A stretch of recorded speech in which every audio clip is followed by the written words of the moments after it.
হৃদয়ের মায়াজাল পর্ব ১০। আপনাদের সাথে আমি আছি, মাহিয়ান আহমেদ। ভীষণ অস্বস্তিতে মায়া। হৃদ হঠাৎ করে সামনে চলে আসাতে অনেকটাই হতভম্ব।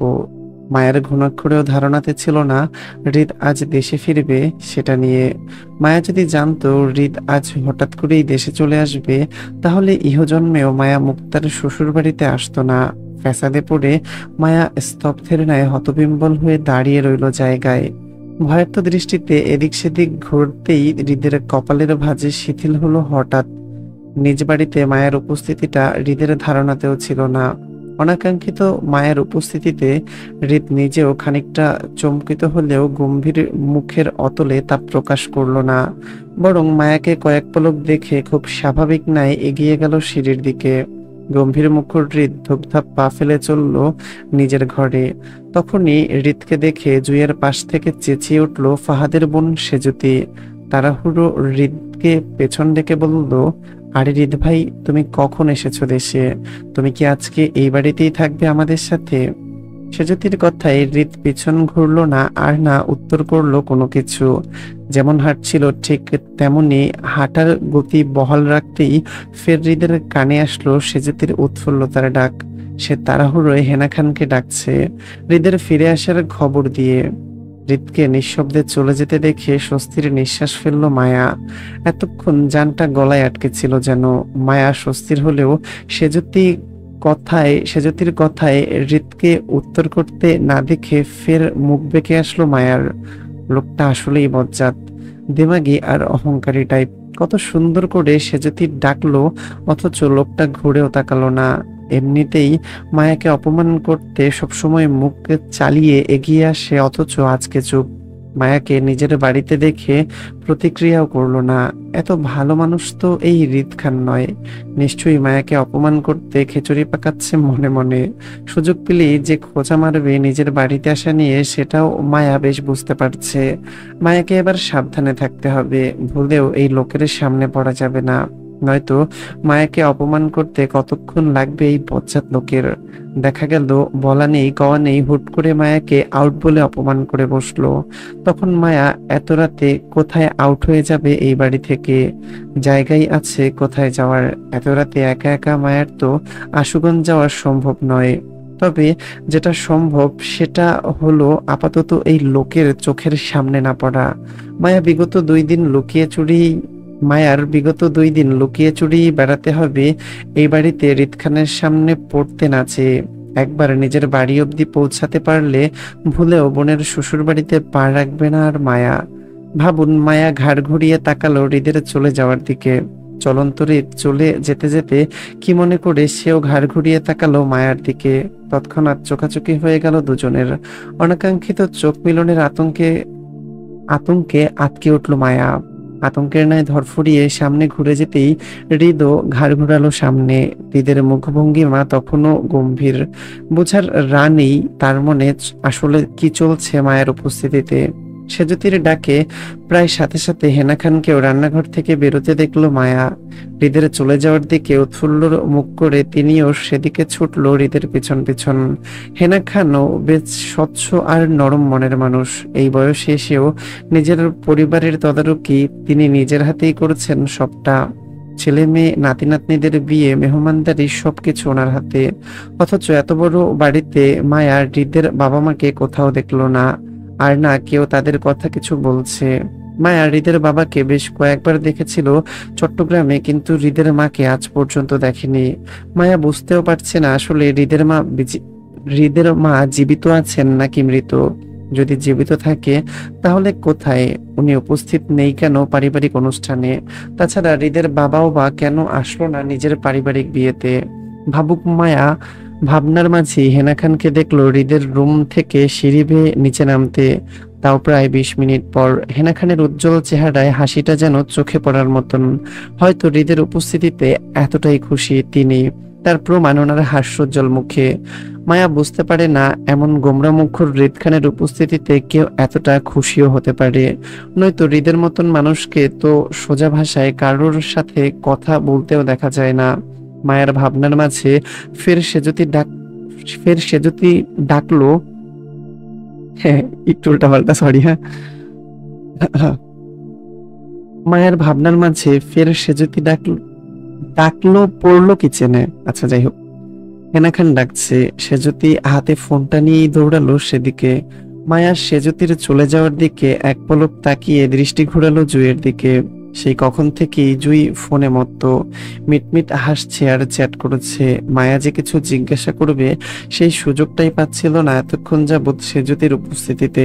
সে যদি চলে যাওয়ায় এবার সুযোগ বুঝিয়ে মায়া উঠে দাঁড়ালো। জুইয়ের বরাবর দাঁড়িয়ে কিছু বলবে, তখনই সেজুতিকে দেখলো কিচেন থেকে কফির মগ হাতে নিয়ে বেরোতে তাড়াহুড়োয়। সেজুতিকে দেখেই মায়া চুপ করে গেল। মুখে আসা কথাগুলো টুক করে গিলে জুইয়ের দিকে তাকালো। দেখলো বেখেয়ালি জুই তখনও মিটমিট করে হেসে চ্যাট করছে ফোনে। মায়া যে সেই কখন থেকে ওর সামনে এসে দাঁড়িয়েছে সেই খেয়াল পর্যন্ত নেই। রাগান্বিত মায়া জুইকে মুখে কিছু বলতে না পারলেও সেজুতির অগোচরে ধুপ করে কিল বসালো জুইয়ের বাহুতে। মায়ের হঠাৎ কিলে জুই খই হারিয়ে হাত ফসকে ফোন পড়লো ফ্লোরে। চমকিত জুই নিজের ফোনটা ধরতে চেয়ে তাকালো মায়ার দিকে। রাগান্বিত মায়া তখন ওর আগে কটমট করে জুইয়ের দিকে তাকিয়ে। জুই জুই ঝুঁকে ফোনটা ফ্লোর থেকে উঠিয়ে বিরক্তির গলায় ঝাড়লো মায়ের উপর। বলল, কি সমস্যা তোর? মারলি কেন? ভালো লাগে না? পছন্দের বিয়ের বাড়িতে আছিস, কই আনন্দ প্রকাশ করবি তা না করে মারামারি করছিস বোনের সাথে।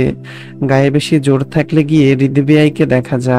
বেটা তোর জন্য বিদেশ থেকে চলে এসেছে। কত দরদ দেখেছিস। নিশ্চিত তোর জন্য চানাচুর আর আমার জন্য রসমালাই এনেছে। যা সেগুলো নিয়ে আয় আমার সামনে দাঁড়িয়ে না থেকে। যা সর। রাগান্বিত মায়া আরো চেতে উঠলো জুইয়ের খোঁচা মারা কথায়। এমনি জুইয়ের জন্য মায়াকে এই বাড়িতে আসতে হয়েছে, এখন আবার জুই মায়াকে খোঁচা মারছে হৃদ খানকে জড়িয়ে। রাগান্বিত মায়া জুইকে কিছু বলবে তার আগেই সেখানে উপস্থিত হলো সেজুতি। দুজনের উদ্দেশ্যে বলল, তোমরা কেউ উপরে যেতে চাও আমার সাথে? যেতে চাইলে আসো। যাবো আপু। মায়া তৎক্ষণাৎ উত্তর করলো সম্মতি দিয়ে। পরক্ষণেই জুই জানালো সে যাবে না বলে আবারও ফোনে মত্ত হলো। মায়ার হাতে ফোন না থাকায় ঘোরাঘুরির জন্য সেজুতির সঙ্গ নিতে চাইলো। বিগত কয়েক ঘন্টা ধরে এক জায়গায় বসে থাকতে থাকতে একঘেয়েমি লাগছিল মায়ার। সেজন্য সেজুতির পেছন পেছন যেতে লাগলো সিঁড়ি বেয়ে উপরে। কয়েক সেকেন্ড যেতেই আচানক ফোন বেজে উঠলো সেজুতির। কল রিসিভ করে ফোনটা কানে তুলে কথায় মগ্ন হয়ে হাঁটতে লাগলো। মায়া সহানুভূতি দেখাতে চাইলো সেজুতির উপর। যেহেতু সেজুতি ফোনে কথা বলায় ব্যস্ত, সেজন্য কফির মগটা নিজের হাতে নিতে চাইলো মায়া। হলো তাই। মায়া হাত বাড়িয়ে সেজুতির থেকে কফির মগটা নিতে চাইলে সেজুতি প্রথমে দিতে না চাইলেও পরে দিতে বাধ্য হয়। কফির মগ হাতে নিয়ে কথা বলতে সমস্যা হচ্ছিল বিদায়। মায়াকে ছোট করে ধন্যবাদ জানালো সেজুতি। উত্তরে ভদ্রতা দেখিয়ে হাসলো মায়া। কফির মগ হাতে মায়াও সেজুতির পেছন পেছন এসে থামলো এক বন্ধ দরজার সম্মুখে। কিন্তু তখনও সেজুতির ফোনের আলাপ শেষ না হওয়ায় সে কান থেকে অল্প ফোন উঠিয়ে বিনয়ের সহিত মায়াকে বলল, একটু কষ্ট করে কফির মগটা ভাইয়াকে দিয়ে আসতে পারবে তুমি? আসলে আমার কলটা খুবই আর্জেন্ট। ভাইয়া রুমেই আছেন হয়তো, তুমি কফির মগটা দিয়ে চলে আসবে, পারবে? সরল মায়া ভদ্রতা দেখিয়ে তৎক্ষণাৎ মাথা কাত করে সম্মতি দিল সেজুতির কথায়। আচ্ছা আপু। মায়া সুন্দর ও সাবলীল সম্মতি দিয়েই চাপানো দরজাটা নক করলো। ভেতর থেকে কোনো উত্তর না আসায় মায়া আবারও নক করলো। পরপর কয়েকবার নক করতেই সাইডে দাঁড়িয়ে থাকা সেজুতি অল্প কান থেকে ফোন উঠিয়ে মায়াকে বলল, ভাইয়া মনে হয় ওয়াশরুমে আছে মায়া, তুমি কফির মগটা রুমে রেখে আসো। মায়া তাই করলো। দ্বিতীয়বার আর নক না করেই চাপানো দরজাটা আস্তে করে ঠেলে ভিতরে প্রবেশ করলো। খুব পরিচিত একটা ঘ্রাণ নাকে ভাজলো তখনই। আবছায়া আলোয় মায়ার রুমটাকে দেখলো। বেশ সুন্দর আর বড়। ভেতরকার পরিপাটি গোছানো আয়োজন দেখে মায়া বুঝলো এই রুমের মালিক বেশ রুচিশীল। মায়া ভাবলো রুমটা হয়তো ফাহাদের হবে। যেহেতু সেজুতির মুখে মায়া ভাইয়া শব্দটাই শুনেছে বেশ কয়েকবার, সেহেতু এই রুমের মালিক ফাহাদেরই হওয়ার কথা। কারণ সেজুতির ভাই তো ফাহাদ, তাই না? সেই হিসাবে এই রুমটাও মুক্তার ভবিষ্যৎ রুম। মায়া গোল গোল চোখে রুমটা দেখতে দেখতে একটু সামনে এগোলো। কোমর বেঁকে টি টেবিলের উপর কফির মগটা রাখতে গিয়ে চোখ গেল আবছে আলোয় সামনের বিছানার উপর। মুহূর্তে আকাশ ভেঙে পড়ার ন্যায় চমকে উঠে পুনরায় কফির মগ নিয়ে দাঁড়িয়ে গেল হতবুদ্ধি রূপে। হতবাক মায়া থমকে জায়গায় দাঁড়িয়ে রইল, বিছানায় হৃদকে বসে থাকতে দেখে। রুমের লাইট অফ থাকায় মায়া প্রথমে হৃদের উপস্থিতি ঠাহর করতে না পারলেও হৃদ মায়াকে রুমে প্রবেশ করতে দেখেছিল। তখন থেকেই হৃদ শান্ত দৃষ্টিতে মায়ার দিকে চেয়েছিল। মায়ার হাবভাব সবকিছু খেয়াল করছিল সে। মূলত হৃদ বাহির থেকে রুমে এসেছে 30 মিনিটেরও উপরে, তারপর ফ্রেশ হতে পারেনি। প্রথমে হেনা খানের জন্য, পরে তার ফোন কলের জন্য। হেনা খানের কাছে সেই কফি চেয়েছিল তখন। হেনা খান চলে যেতেই ভাবছিল ফ্রেশ হবে, কিন্তু জরুরি ফোন কল আসায় কথা বলতে বলতে বিছানার পাশে এসে বসেছিল, সেজন্য তখন মায়ের দরজা নক করাটা খেয়াল করেনি হৃদ। কিন্তু মায়াকে তার রুমে প্রবেশ করতে দেখেই ফোন কানে থাকা অবস্থায় খানিকটা কপাল কুঁচকে আসলো হৃদের। নিঃশব্দে মায়াকে লক্ষ্য করে কল কেটে ফোনটা রাখলো বেড সাইডের টেবিলের উপর। তারপর আস্তে আস্তে ধীরে ধীরে হাতের ঘড়িটা খুলেও সেখানে রাখার সময় মায়ার দৃষ্টিতে পড়লো হৃদকে। এতে হৃদ বিন্দুমাত্র অবাক হলো না মায়ের উপস্থিতিতে, আর না চমকালো, বরং স্বাভাবিকের ন্যায় মায়ের দিকে তাকিয়ে উঠে দাঁড়ালো। কোমর বেঁকে সুইচ বোর্ডের সুইচ চেপে রুমের আলো জ্বালালো, আবার ঘাড় ঘুরিয়ে তাকালো থমথমে থাকা মায়ের দিকে। কোমরে গুজে রাখা শার্টটা টেনে প্যান্টের উপর ফেলতে ফেলতে শান্ত দৃষ্টি ঘোরালো মায়ের পা থেকে মাথা অবধি। দু হাতে পকেটে গুজাতে গুজাতে মায়ের উদ্দেশ্যে তীক্ষ্ণ গলায় বলল, কি চাই? থমথমে মায়ার ধ্যান ভাঙলো হৃদের গম্ভীর কথায়। জড়তায় আড়ষ্ট হয়ে মিয়ে গেল তখনই। মায়া ফাহাদের রুম মনে করে ভুলক্রমে হৃদের রুমে ঢুকে পড়েছে। এমনি এই লোকের সাথে মায়ের সখ্যতার সম্পর্ক নেই, তার উপর আবার ভুল করে এই লোকের রুমেই এসেছে মায়া। আগের বার মায়ার হৃদের দাদা বাড়িতে যাওয়াটাই পছন্দ করেনি হৃদ, সেজন্য অপমান করেছিল এন্ড বলেছিল আউট। এবার নিশ্চয়ই আরো বেশি অপমানজনক কথা শোনাবে মায়াকে নিজের রুমে দেখে। দুঃখে কেঁদে কুটে বুক ভাসাতে ইচ্ছে করলো। ঘুরে ফিরে কেন হৃদের মুখোমুখি হতে হয় মায়াকে, সেটাই বুঝে ওঠে না সে। দুঃখী মায়া দুঃখে কষ্টে নিজের ভাগ্যকে দোষী বানালো। আজকাল মায়ার ভাগ্য হৃদ দোষে পড়ে গেছে, সেজন্য মায়া প্রতিবার ঘুরে ফিরে শুধু হৃদ খানের চক্রেই ফেসে যায়। এই জন্য দুঃখে কষ্টে জর্জরিত মায়া ছোট গলায় মিয়ে গিয়ে বলল হৃদকে, কিছু চাই না। হৃদের তৎক্ষণাৎ কিছু বলতে চাইলো, তাহলে হৃদের কথার মাঝে ফোরন কাটলো মায়া। হৃদকে শেষ করতে না দিয়ে বেশ সাহসী গলায় হৃদকে শাসিয়ে বলল, তাহলে কি? হ্যাঁ, আপনি কি করবেন? আমাকে ভয় দেখান? আমি আপনাকে ভয় পাই মনে করেছেন? ভুলেও না। আপনি হবেন কোথাকার নেতা সেতা। আমি আপনাকে মোটেও ভয় পাই না, বুঝছেন? উল্টো আপনি আমাকে ভয় পাবেন যদি আমার আসল পরিচয় জানেন। তো আপনি জানেন আমি কে? চিনেন আমাকে? আমি হলাম জাতির ভাবি। আমার পিছনে কার হাত আছে জানেন আপনি? এই জাতির ভাইয়ের লম্বা হাত আছে আমার পিছনে। তাই আমার সাথে বেশি তেরিং বেরিং করলে সোজা সেই হাত দিয়েই টুস করে আপনাকে গায়েব করে দিব। শুধু ফাহাদ জিজুর ভাই বলে ছেড়ে দিলাম আপনাকে, নয়তো আমি কিন্তু অনেক ক্ষমতাসীন ভাবি হয়, মনে রাখবেন। নিন আপনার কফি।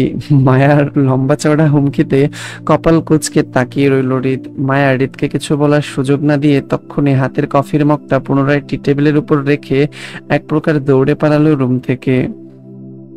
মায়া চলে যেতেই হৃদ এগিয়ে এসে কফির মগটা হাতে তুলে নিল।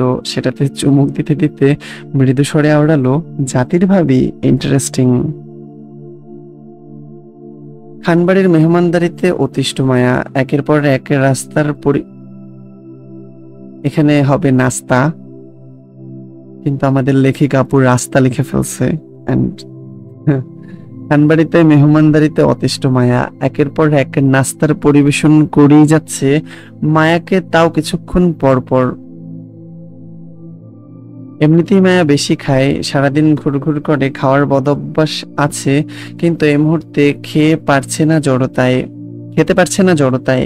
বোনের শ্বশুর বাড়িতে আছে মায়া। প্রথম দিনে যদি এত বেশি খায় তাহলে মায়ের ভদ্রতা চলে যাবে না? তখন মানুষ কি বলবে মায়াকে? মায়া পেটুক রাক্ষসের মতন খায় এটা বললে তখন মায়ের আর ভদ্রতা থাকবে, চলে যাবে না। মূলত এজন্যই তো মায়া লোক দেখানো ভদ্রতার খাতিরে কিছুক্ষণ পর পর আসা সকল নাস্তাগুলোকে ফেরত পাঠাচ্ছে অনিচ্ছাকৃত। কিন্তু খানবাড়ির মানুষজন জানি কেমন দেখছে মায়া খেতে পারছে না, ভদ্রতা রক্ষা করেছে, তারপর তারপরও কিছুক্ষণ পর পর গাদা গাদা নাস্তা দিয়ে যাচ্ছে মায়াকে। এখানে যে কয়টা ওয়ার্ড আছে নাস্তা লেখা, হ্যাঁ, প্রত্যেকটা ওয়ার্ডই রাস্তা লেখা। আমি জানি না কেন, হয়তোবা রাস্তাই নাস্তা হবে কিছু একটা। আর এজন্যই মায়াকে ভালো লাগছে না, অতিষ্ঠ লাগছে খানবাড়ির অতিরিক্ত মেহমানদারিতে।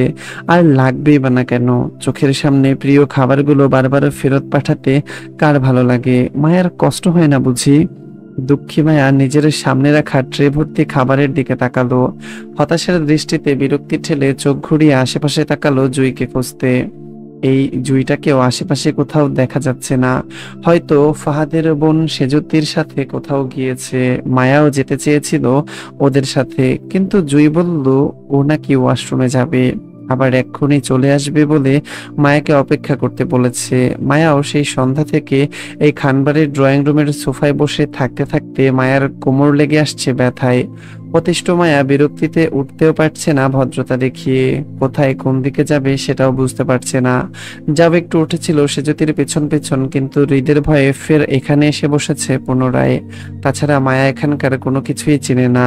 তারপর আবার মায়ের বোন মুক্তাকে ওপরের কোন রুমে নিয়ে গিয়েছে তখন সেটাও মায়া দেখেনি। শুনেছে মুক্তাকে ফাহাদের বাবার রুমে নিয়ে গেছে, ছেলেরা সব বাহিরে। মায়াকে সারাক্ষণ ভাবি ভাবি ডাকা ছেলেগুলো খানবাড়ির বাগানের দিকটায় দেখেছিল মায়া। হেনা খানের সাথে ফাহাদের মাকে দেখেছিল কিচেনের সার্ভেন্টদের সাথে রান্নায় সাহায্য করতে। বাকি রইল মায়া, সে একাই আপাতত খানবাড়ির ড্রয়িং রুমে বসে। আশেপাশে মানুষের উপস্থিতির শব্দ মায়া পাচ্ছে, কিন্তু মায়ার পাশে কেউ নেই।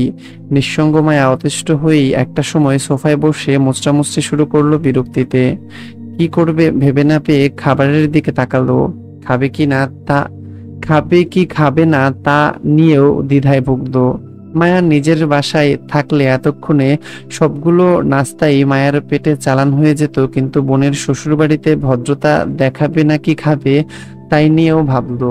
খুব জোর করে মনকে বোঝালো না থাক, মায়া এই মুহূর্তে ভদ্রতা দেখাবে না খেয়ে। মায়ের চিন্তা ভাবনার মাঝেই কেউ একজন ধূপ করে মায়ের গা ঘেঁষে বসলো চেপে। হঠাৎ বসার দরুন মায়ের বাহুর সঙ্গে উরুর ঘষা লাগতেই চমকে উঠে মায়া। পাশে তাকাতেই অনাকাঙ্ক্ষিতভাবে মায়ের নাক মুখ বাড়ি বাড়ি খেলো হৃদের বাহুতে। সিদ্ধ মিষ্টির ঘ্রাণ নাকে নাকে বাজতেই শরীর শীতল হয়ে আসলো মায়ার। হৃদের হঠাৎ উপস্থিতিতে থমকে যাওয়ার মতন কয়েক সেকেন্ড থ মেরে রইল। একটা সময় হুঁশে ফিরে ধরফড়িয়ে হৃদের পাশ থেকে উঠে যেতে চাইলে তৎক্ষণাৎ গায়ের কাপড়ের টান খেয়ে আবারও জায়গায় বসে পড়ল মায়া।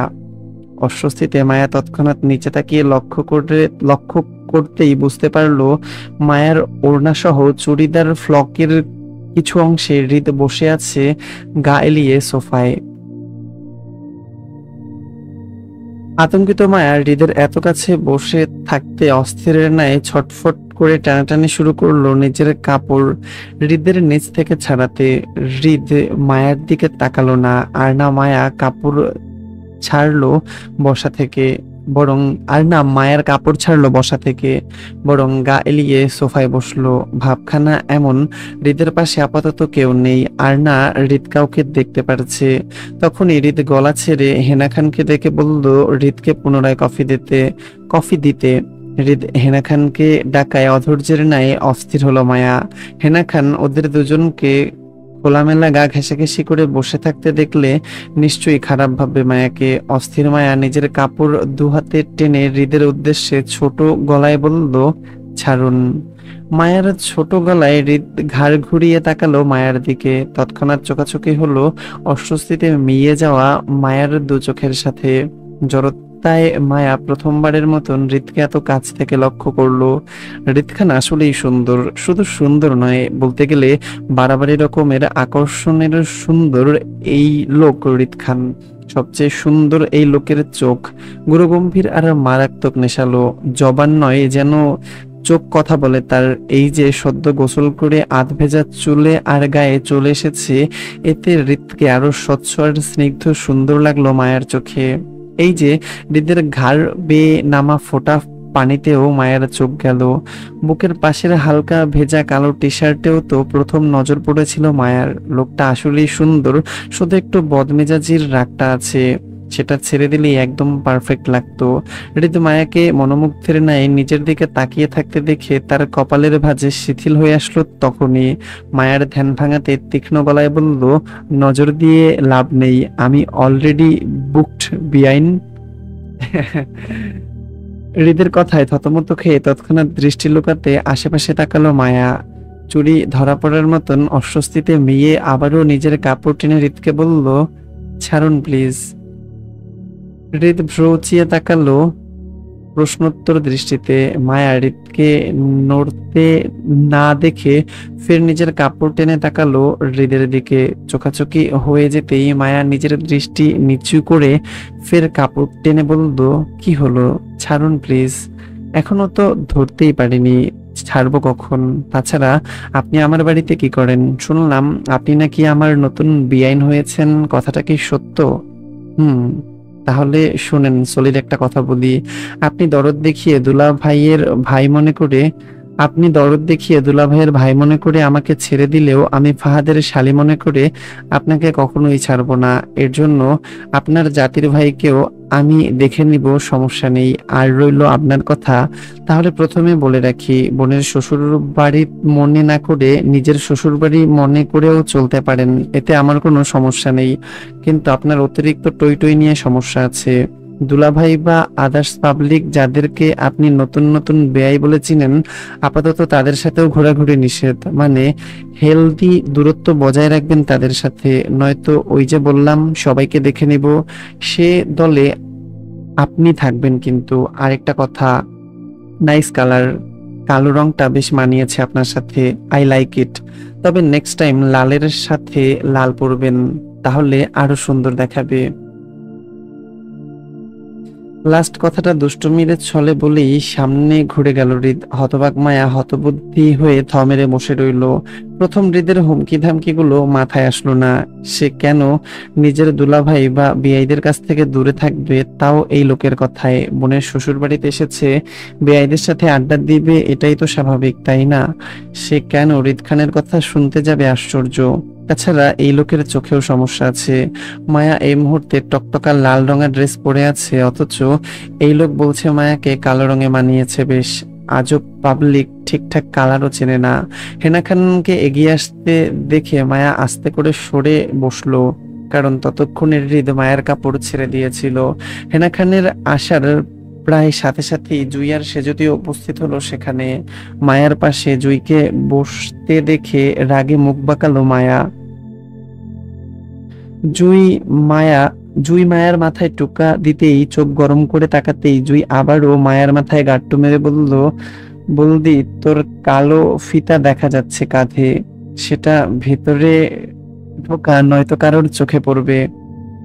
জুয়ের কথায় আকাশসম চমকিয়ে তৎক্ষণাৎ তাকালো হৃদের দিকে। তার মানে এই লোক তখন মায়াকে এই কালো ফিতার জন্য বলেছিল মায়াকে কালো রঙে সুন্দর লাগছে।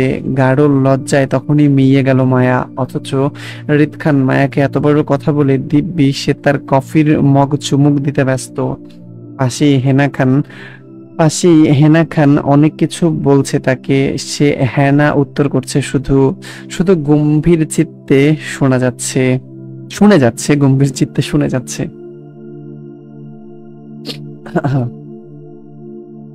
সকাল 8টা, দিনটা মুক্তার বিয়ের পরদিন। নতুন বউকে নিয়ে রান্নাঘরেই পারভিন শেখ। আশেপাশে সার্ভেন্ট আছে আরো 2জন, একজন তরকারি করছে তো অন্যজন রুটি বানাচ্ছে। মুক্তা ঘোমটা মাথায় শাশুড়ির পাশে দাঁড়িয়ে বাড়ির মানুষের জন্য চা বানাচ্ছে। পারভিন শেখের রুটি তেলে ভেজে সেটা আবার সেকে দিচ্ছে আগুনে পুড়ে। বিয়ে বাড়িতে মেহমান আসছে, সবাইকে নাস্তা দিবে বলেই তোড়জোড় করে সবাই ব্যস্ত হাত চালাচ্ছে কাজে। তবে মুক্তাকে কেউ বলেনি রান্নাঘরে আসতে, বরং না বরং না আসতে নিষেধ করেছিল পারভিন শেখ। মুক্তার নিজ থেকেই সেদে এসেছে শাশুড়িকে কাজে সাহায্য করতে। নতুন বউ হয়ে কিভাবে অসুস্থ শাশুড়িকে কাজ করতে দেখেও বসে থাকবে সে? বড্ড বেমানান হয়ে যায় না?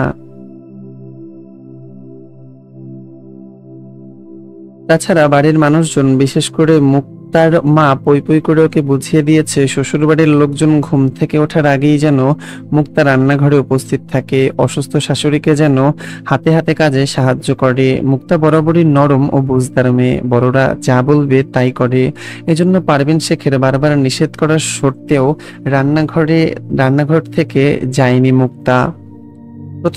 শাশুড়ি প্রথমে বলেছিল ওনার ছেলেকে সময় দিতে। ফাহাদ কাল বাদে পরশু সিঙ্গাপুর চলে যাবে বাবাকে নিয়ে, ফিরবে কখন তারও ঠিক নেই, তাই ছেলের আশেপাশে থাকতে বলেছে। কিন্তু মুক্তা নরম গলায় পারভিন শেখকে জানায় ফাহাদ এখন ঘুমাচ্ছে, ঘুম থেকে উঠতে আরো ঘন্টা দুয়েক সময় নিবে। ছেলের ঘুমের কথা শুনেই চুপ করে যান পারভিন শেখ। মুক্তাকে তীক্ষ্ণ চোখে পরখ করেই থমথমে খেয়ে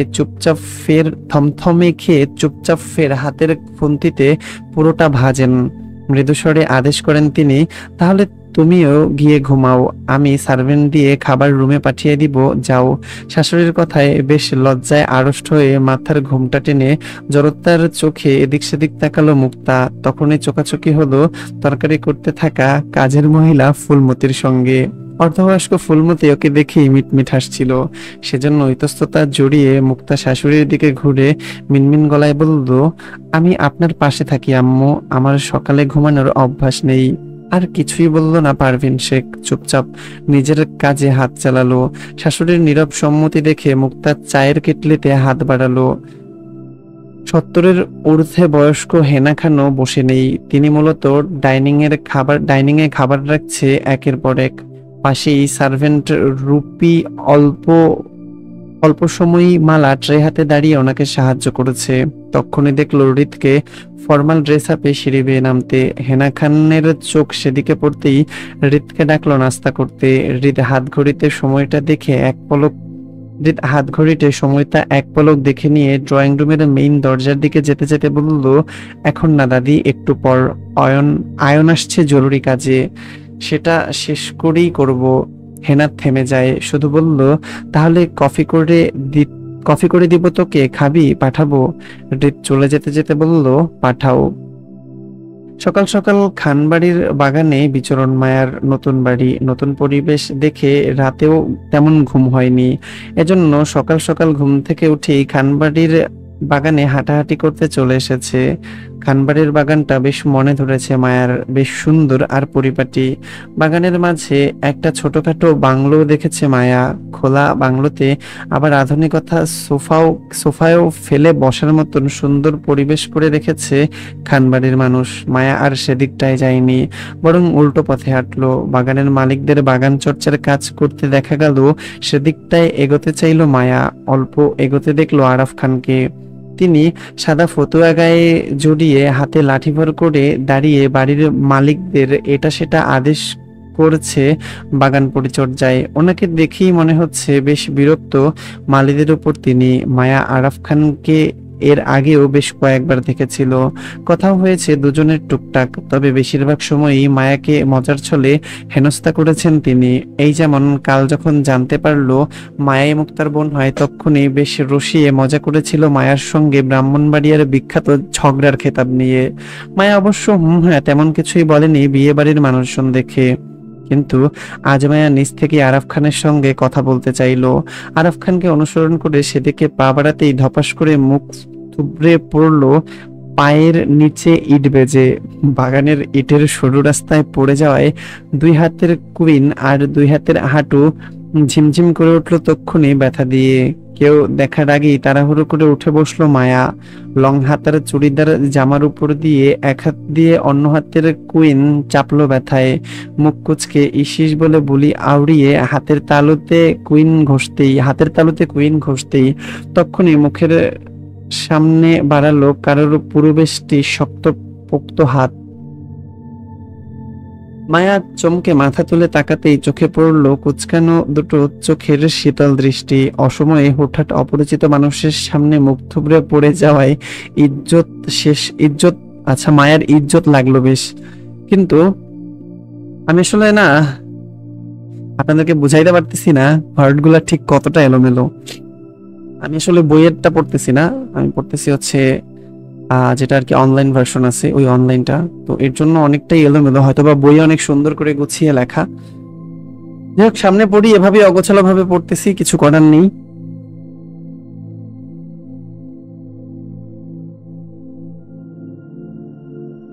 হঠাৎ অপরিচিত মানুষের সামনে মুখ থুবড়ে পড়ে যাওয়ায় মায়ার ইজ্জত লাগলো বেশ, কিন্তু তারপরও তবদা খেয়ে যাওয়ার মতন করে থমথমে মুখে চেয়ে রইল শ্যামবর্ণের পুরুষটির দিকে।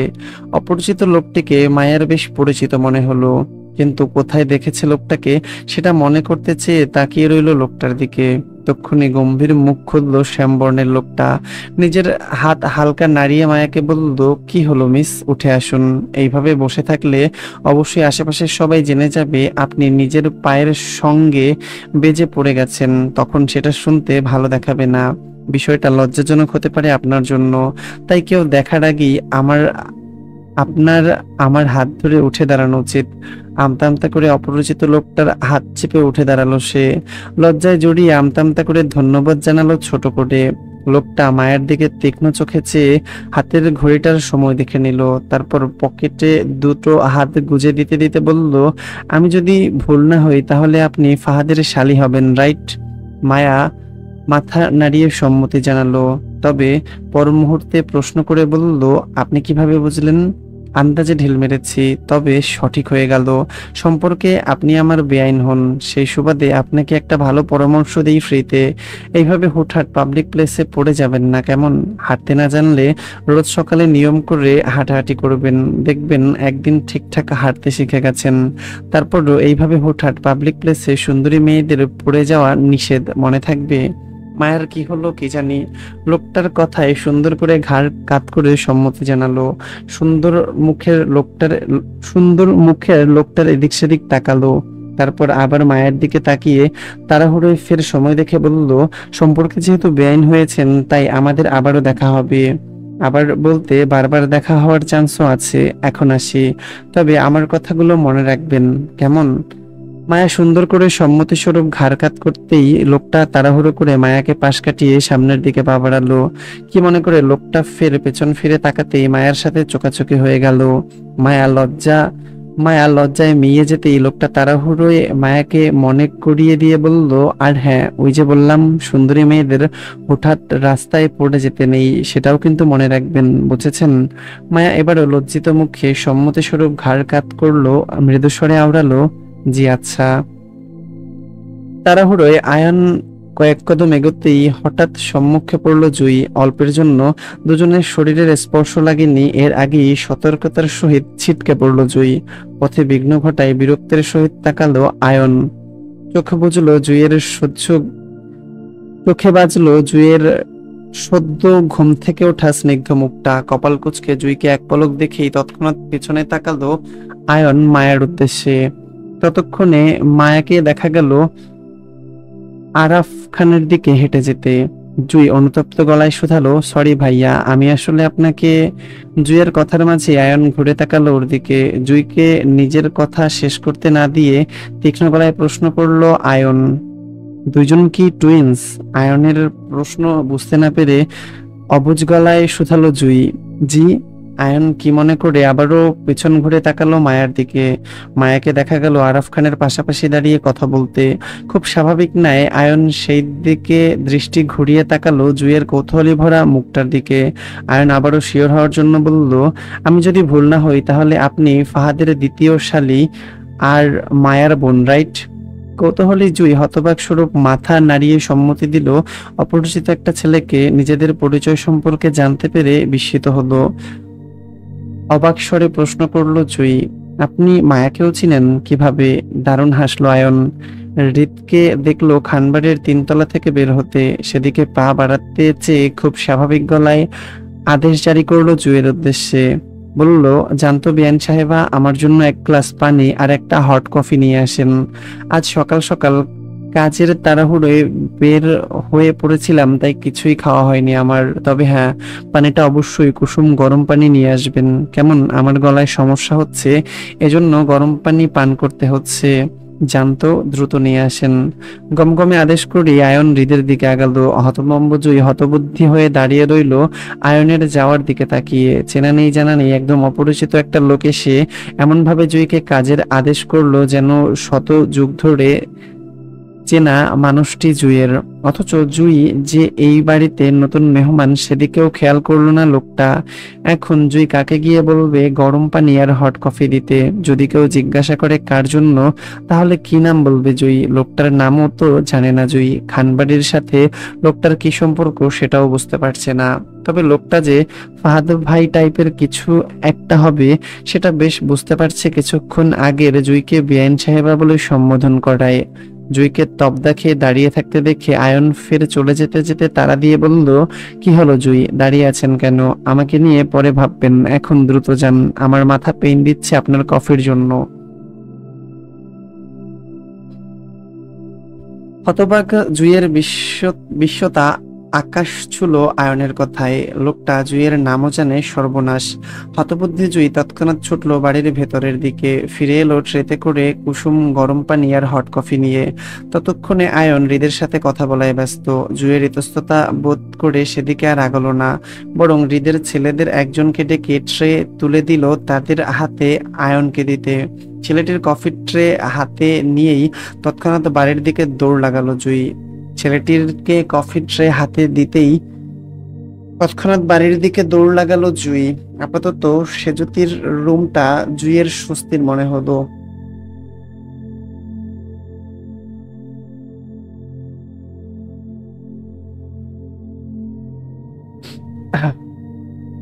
মোটর পাইপ হাতে চেপে দাঁড়িয়ে মায়া। উদ্দেশ্য বাগানের চারাগাছে পানি দিবে, কিন্তু হঠাৎ করেই মোটর পুড়ে যাওয়ায় হতাশ মায়া। সেজন্য সেজন্য লাল ছোট বালতি হাতে বাগানের একপাশের মোটরকল থেকে পানি সংগ্রহ করতে সেদিকে গেল। দুইজন মালির দেখা দেখি সেও টিউবওয়েল চেপে বালতি ভরল পানিতে। দুহাতে বালতি আগলিয়ে টেনে কিছু পথ যেতেই কোথাও থেকে দৌড়ে এগিয়ে আসলো সেই তপন নামক দামড়া ছেলেটি। ভাবি ভাবি বলে মায়াকে সম্মান দেখিয়ে জোরপূর্বক বিনীতর সহিত মায়ের হাত থেকে বালতিটা নিজের হাতে নিল। থমথমে মুখের মায়া চুপ করে গেল তপুর মুখে ভাবি ডাকটা শুনে। সতর্ক চোখে আশেপাশে তাকালো কেউ শুনে নিয়েছে কিনা দেখতে। মায়ার ভয়ে পাছে যদি কেউ শুনে নেয় মায়াকে এত বড় দামড়া ছেলে ভাবি ভাবি ডেকে মুখে ফেনা তুলে ফেলছে, তাহলে নিশ্চয়ই বিষয়টা দৃষ্টিকটু দেখাবে নতুন আত্মীয়দের মাঝে। মুখ তার কানে যেতে পারে, সেই ভয়ও করলো মায়া। তাছাড়া এখানকার সবাই জানে মায়ের এখনো বিয়ে হয়নি। এখন কোন জাতির ভাইকে জড়িয়ে এই দামড়া ছেলেগুলো মায়াকে এত এত এত সম্মান দেখায় সেটাও তো মায়া জানে না। সেজন্য মায়া কথা না বাড়িয়ে সতর্কের সহিত এদিক সেদিক তাকাতেই চোখ পড়লো কিছু দূরে বসা হৃদকে। মায়ের দিকেই কপাল কুঁচকে তাকিয়ে নিশ্চিত শুনেছে তপুর নামক ছেলেটিকে মায়াকে ভাবি ডাকতে। মায়া খানিকটা থমথমে খেয়ে যায় হৃদের সাথে হঠাৎ চোখাচোখি হয়ে যেতে দেখে। আবার কি মনে করে মায়া বেশ সাহসী হয়ে বুক ফুলিয়ে হৃদের দিকে গর্বিত চোখে তাকালো। নাক ফুলিয়ে হৃদকে ভাব দেখিয়ে বোঝাতে চাইলো মায়া এখন জাতির ভাবি। ওর পেছনে জাতির ভাইকে ওর পেছনে জাতির ভাইয়ের লম্বা হাত আছে সেটা। মায়া রাতেই যে হৃদকে ছোটখাটো হুমকি দিয়েছিল জাতির ভাইয়ের লম্বা হাত দিয়ে হৃদকে গায়েব করে দিবে, সেটা সকালেই সত্যি হলো। তপু ছেলেটার এত সম্মান দেখিয়ে ভাবি ডাকায়। এখন নিশ্চয়ই এই হৃদ খান মায়ের পিছনে আর লাগবে না, ভয় পাবে ওকে। নয়তো এই লোকটা যে সবসময় মুখ বাঁকিয়ে থাকে মায়াকে অপমান করার জন্য, সেটা আজ বুঝবে মায়ের কত সম্মান আছে সকলের সামনে। আর যাই হোক, জাতির ভাই অন্তত একটা উপকার করেছে মায়ার জীবনে এসে।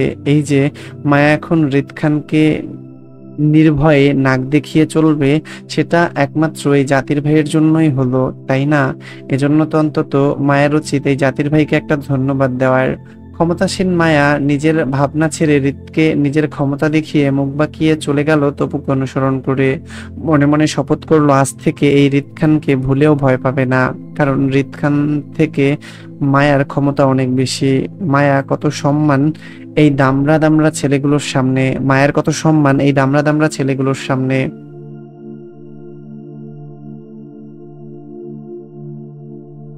সেটা সেটা বোঝাতে হবে না এই হৃদ খানকে। এখন মায়াকে অকারণে ভয় পেলে চলবে, ভুলেও চলবে না। মায়া কি মনে করে চলে যেতে যেতে আবারও ঘাড় ঘুরিয়ে তাকালো হৃদের দিকে। তৎক্ষণাৎ চোখ মিলল দুজনের। হৃদ তখনও আগের ন্যায় কপাল কুঁচকে তাকিয়ে মায়ার দিকে। হৃদের সাথে ফের চোখ মিলতেই মায়া আবারও মুখ পাকালো হৃদকে। তখনই শোনা গেল কারোর ঝনঝনে মুক্ত হাসির শব্দ। মায়া চমকে উঠে পাশের দিকে তাকাতেই দেখলো সকালের সেই শ্যামবর্ণের ছেলেটি হৃদের পাশে বসে আছে, মায়ের দিকে তাকিয়ে হাসছে। মায়ার লজ্জায় মায়া তৎক্ষণাৎ ছুটে পালালো আরাফ খানের কাছে। তক্ষুনি আয়ন বলল, বাহ, বিআইন সাহেবা তো ভালোই মুখ ভাঙাতে পারে। তা তোর প্রতি এত মেহেরবানির কারণ কি? আপাতত আমি তার শত্রুপক্ষের আছি তাই। আচ্ছা, এই ব্যাপার, পরিচয়টা দিয়ে দে, তাহলেই তো হয়। হৃদের মুখটা তক্ষুনি গম্ভীর হয়ে উঠল। অল্প কথায় বলল, নো নিড। কথাটা শেষ করে ফের হৃদ চোখ তুলে তাকালো মায়ার দিকে। দূর পথে দেখা গেল মায়াকে বালতি থেকে মগে করে বাগানের চারাগাছে পানি দিতে আরাফ খানের সঙ্গে। ইতিমধ্যে যে আরাফ খানের সঙ্গে বেশ সখ্যতা গড়ে উঠেছে মায়ের, সেটা বেশ চোখে পড়ল হৃদের। মেয়েটার সবার সাথেই সহজে মিশতে পারে, অথচ হৃদের বেলায় এলেই যত মিথ্যা থাকে হৃদকে বলে বেড়ায়। তাহলে সেখানে হৃদ কেন যেচে পড়ে নিজের পরিচয় দিতে যাবে? হৃদকে কি দিয়েছিল এই মেয়ে নিজের পরিচয়ে? নাকি বিয়ের রাতে পালিয়ে যাওয়ার সময় বলে পালিয়েছিল? হয়তো আজও দুজন দুজনের পরিচয় মিলতো না যদি না হৃদের মন সায় দিত এই মেয়েকে নিয়ে। দেখা যেত আজীবন স্বামী স্ত্রী হয়েও কখনো নিজেদের পরিচয় মিলতো না, বরং সামনে থেকেও দূর হয়ে যেত একে অপরের। না ডিভোর্স হতো আর না সংসার। এই মেয়ে যখন ঝুলন্ত অবস্থায় নিজেকে রাখতে পছন্দ করে, তাহলে হৃদ কেন আগ বাড়িয়ে যাবে নিজের পরিচয় দিতে? থাকুক আজীবন ঝুলন্ত অবস্থায়, হৃদ কখনো বলবে না সে কে, কি তার পরিচয়। যদি এই মেয়ে তাকে খুঁজে বের করতে পারে, তখন দেখা যাবে কি করা যায় এই সম্পর্কটা নিয়ে। ততদিন থাকুক যেমনটা চলছে তেমন। হৃদ নিজের চিন্তা ভাবনায় আরো গম্ভীর হয়ে উঠল। মায়া আরাফ খানের সঙ্গে চারাগাছে পানি দিয়ে বসলো বড় ছাতার নিচে। চেয়ারে পা ঝুলিয়ে বসতেই সেখানে আগমন ঘটলো মালার। হাতে মায়া আর আরাফ খানের জন্য নাস্তার ট্রে। টেবিলের উপর রেখে মালা আরাফ খানকে উদ্দেশ্য করে জানায়, সকালের চা নতুন বউ মানে মুক্তা বানিয়েছে সবার জন্য। মালা চলে যেতেই আরাফ খান গলা ছেড়ে হৃদকে নিজের কাছে ডাকলো। হৃদ ততক্ষণে আয়নের সাথে বাড়ির ভেতরের দিকে যাচ্ছিল, কিন্তু আরাফ খানের ডাকে পেছন ঘুরে তাকালো। সেদিকে যেতে না চেয়েও হৃদ কি মনে করে পা বাড়ালো আরাফ খানের উদ্দেশ্যে। আয়ন হৃদের পিছনে না গিয়ে বাড়ির ভেতরের দিকে হাঁটলো হেনা খানের সঙ্গে দেখা করতে। হৃদকে আসতে দেখি ভারী নিঃশ্বাস ফেললো আরাফ খান। নাস্তার ট্রের দিকে তাকিয়ে হতাশ গলায় মায়াকে বলল, বুঝলে মায়া, দিন দিন আমার হৃদটা কেমন শুকিয়ে যাচ্ছে, তারপরেও বিয়ে করতে চাচ্ছে না। এজন্য না পেরে ছোট ভাই ফাহাদকে বিয়ে করালাম আমরা, তাও তোমার বোনের সঙ্গে। আর এই হৃদটা যদি বুঝতো, তাহলে আজকে নাস্তার টেবিলে চা সাথে গরম গরম পিঠাটাও খেতে পারতাম ওর বউয়ের হাতের। কত সুবিধা হতো আমাদের, বলো। আবারও হতাশার ভারী নিঃশ্বাস ফেললো আরাফ খান। যেন এই মুহূর্তে ওনার মতো দুঃখী মানুষ দুটো এই ধরনীতে নেই। মায়ারও বেশ মায়া হলো আরাফ খানের কথায়। বুড়ো মানুষের এত দুঃখ থাকতে নেই, এতে মায়ার কষ্ট হয়। ততক্ষণে হৃদও মায়ের পাশের চেয়ারটা টেনে আরাফ খানের সাথে মুখোমুখি হয়ে বসলো। আরাফ খানের নাটকীয় কথা সবই তার কানে এসেছে, সেজন্য বসতে বসতে বলল সব ফালতু কথা। হৃদের অল্প কথায় যেন আহাজারি করে উঠলো আরাফ খান। মায়ের কাছে ফের ভারী দুঃখ প্রকাশ করে বলল, দেখেছ নাতনি, ওর বিয়ের কথা বললেই সব ফালতু হয়ে যায়। আর ও যে দিন দিন শুকিয়ে যাচ্ছে বিয়ে না করায়, সেটা ওর চোখে পড়ছে না। আচ্ছা তুমি বলো, ওকে দেখতে শুকনো শুকনো লাগছে না তোমার কাছে? আরাফ খানের কথায় তক্ষুনি মায়া কৌতূহল ভরা দৃষ্টিতে তাকালো হৃদের দিকে। হৃদ কিছু বলবে তার আগেই এক অপ্রত্যাশিত কাজ করে বসলো মায়া। হাত বাড়িয়ে হৃদের থুতনি ধরে নিজের দিকে ঘোরালো। এদিক সেদিক ঘুরিয়ে হৃদের মুখে জোহরি দৃষ্টিতে পরখ করে মায়া আরাফ খানকে বলল, হ্যাঁ একটু একটু শুকনা লাগছে দেখতে নানা ভাই। মায়া হৃদের থুতনি ছেড়ে থমথমে খেয়ে বসলো হৃদ। মায়া হৃদের থুতনি ছেড়ে দিতেই থমথমে খেয়ে বসলো হৃদ। মায়া হঠাৎ এমন করবে তা তার ধারণাতেও ছিল না। তবে আরাফ খান দারুণ মজা পেল। তিনি একগাল হেসে উঠতেই হৃদ চাপা স্বরে মায়াকে ধমকে শোধাচ্ছে, স্টুপিড, ওটা রোদে শুকিয়েছে। মায়া কিছু বলবে তার আগেই আরাফ খান মায়ার মাথায় আদুরে হাত বুলিয়ে উৎসাহে বলল, আরে বাহ, তোমার সাথে দারুণ জমবে আমার। তবে তুমি একটু অপেক্ষা করো, আমি ভেতর থেকে আমার মেডিসিনগুলো খেয়ে আসছি, নয়তো গিন্নি আমার এক্ষুনি হাঙ্গামা শুরু করে দিবে। মায়া ঘাড় কাত করে আরাফ খানকে সম্মতি দিতেই তিনি লাঠি ভর করে বাড়ির ভেতরের দিকে চলে গেল। ওনাকে যেতে দেখে ভেতরে চেপে রাখা কথাগুলো হৃদের উদ্দেশ্যে বলল, মায়া আপনি আমাকে একদম ধমক দিবেন না। আমি কিভাবে বলবো কোনটা রোদে শুকিয়েছে আর কোনটা আপনার বিয়ে না করায় শুকিয়েছে? আমি কি আগে বিয়ে করেছি নাকি যে জানবো? আমার তো পূর্ব কোনো অভিজ্ঞতা নেই, বুঝলেন? মায়ার তেরা কথায় রাগে দাঁত পিষল হৃদ। বলল, আর আমি তো শত অভিজ্ঞতা সম্পূর্ণ ব্যক্তি, এর আগে 4-5টা বিয়ে করে অভিজ্ঞ হয়ে বসেছি। হৃদের কথায় মায়া সহমত প্রকাশ করে খোঁচা মেরে বলল, 4-5টা বিয়ে তো করবেনই, এটাই তো স্বাভাবিক, তাই না? আপনার যে রাগ বউ টিকবে এই জীবনে? আপনার সবগুলো বউ তো এমনিই চলে যাবে আপনাকে ছেড়ে।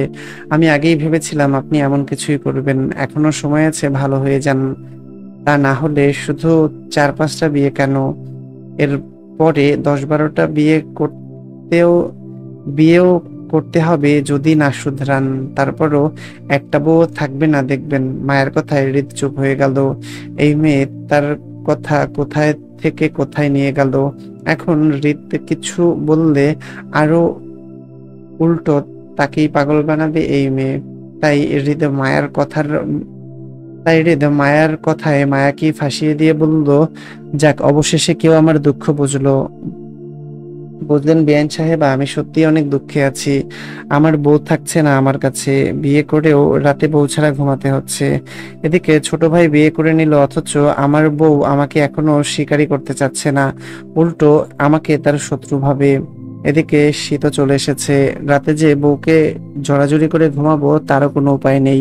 আমি ভীষণ দুঃখে আছি, বুঝলেন বেআইন? আপনি আমার জন্য একটা সঠিক বউ খোঁজেন তো, যে বউ মেন্টালি আধ পাগল হবে, গেলুও গেলুও কম থাকবে, বোকা চেহারা আর সহজ সরল হাসি থাকবে তার। আমি তো লম্বা মানুষ, তাই বউটা খুঁজবেন ঠিক আপনার মতন নাট্টু মেয়ে।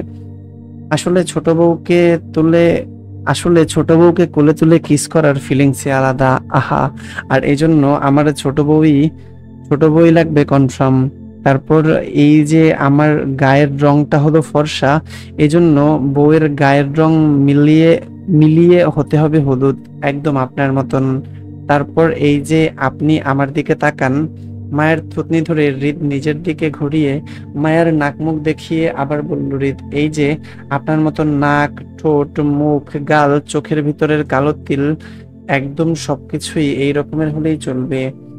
তারপর এই যে ধরেন, বুঝতে চাইবো আমি যা বুঝাতে চাইবো বউকে, সে ঠিক তার উল্টো বুঝবে আপনার মতন করে একদম। আমার এইরকম আমার এইরকম গুণের বউই পছন্দ। যদি আপনার অনুসন্ধানে এমন মেয়ে থাকে তাহলে অবশ্যই আমাকে জানাবেন, কেমন? আমি অপেক্ষায় রইলাম। আসলে শীত চলে এসেছে তো, তাই বউটা খুব জরুরি। শীতের রাতে উমের একটা ব্যাপার স্যাপার আছে না? আচ্ছা, আমি যদি আসি তাহলে বিয়াইন আপনি একটু খোঁজাখুঁজি করে দেখেন কোথাও আছে কিনা এমন মেয়ে। ততদিন না হয় আমি আরো একটু অপেক্ষা করলাম। কথাগুলো বলেই হৃদ জায়গা ছাড়লো। মায়া হৃদের চলে যাওয়ার দিকে কনফিউজড হয়ে তাকিয়ে রইল। আসলে হৃদের জন্য বউ খোঁজা নিয়ে একটু কনফিউজড সে। হৃদ খান কি মায়াকে বউ খুঁজতে বলে গেল, নাকি মায়ার পেছনে সরাসরি লাইন মারলো? কোনোভাবেই কোনো ভাব কোনভাবে কি হৃদ হৃদ আচ্ছা ওয়েট নাকি মায়ের পিছনে সরাসরি লাইন মারলো? তারপর লাইনটা হচ্ছে, কোনোভাবে কি হৃদ খান মায়াকে নিজের পাত্র হিসাবে আঙুল তুলে দেখিয়ে গেল? কনফিউজডে মায়া ঠোঁট উল্টালো। যাই হোক, এই পর্যন্তই ছিল এই পর্বটি। সবাই ভালো থাকেন, সুস্থ থাকেন, আর অবশ্যই নিজের যত্ন নিয়েন। আজকে আসছি। আল্লাহ হাফেজ।